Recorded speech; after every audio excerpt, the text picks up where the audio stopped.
आणि जे शिकायचं आहे ते मन लावून शिकला तो, मग असा एकच विद्यार्थी चांगला घडू शकतो का?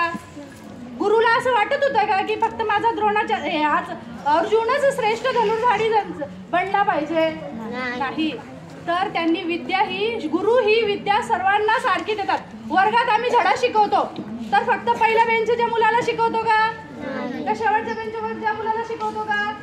हे आम्ही सर्वसकट सगळ्यांना शिकवतो, परंतु घेणारा हा एखादाच असतो आणि बाकीचे इतर गोष्टींमध्ये त्यांचं लक्ष विचलित झालेलं असतं. मग ते इतर गोष्टींमध्ये जे विचलित झालेले असतात ते कोण बनतात? कौरव. ते मी सांगत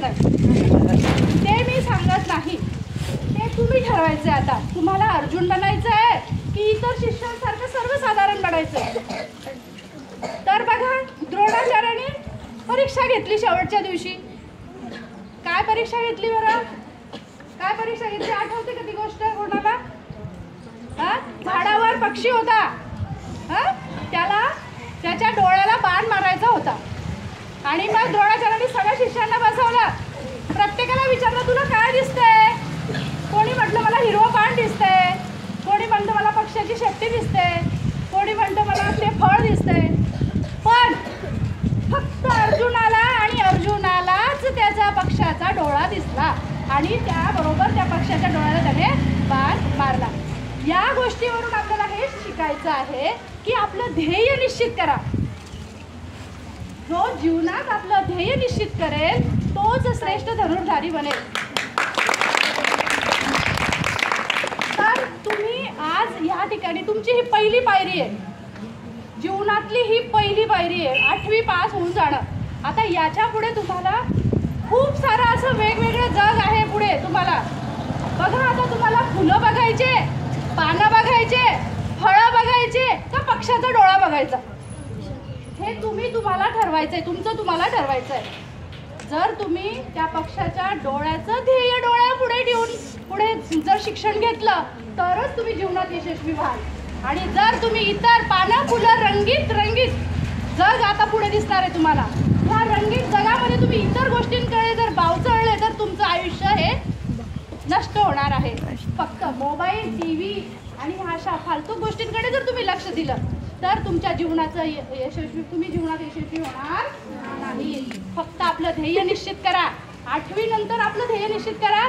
हीच तुमची जीवनाची पहिली पायरी. आता यानंतर तुम्हाला कसं जगायचंय आता तुम्हाला कोणी सांगणार नाही.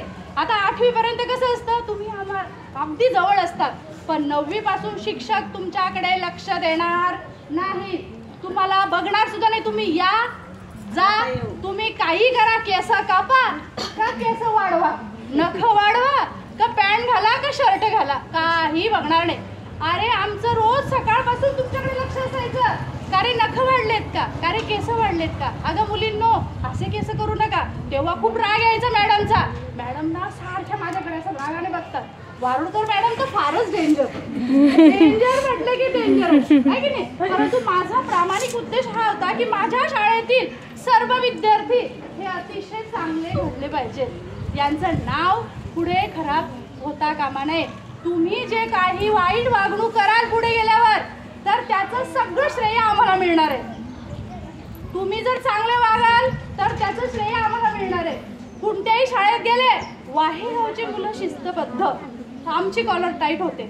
आम्हाला खूप आनंद वाटतो की खरंच आम्ही काहीतरी दिलं या मुलाला.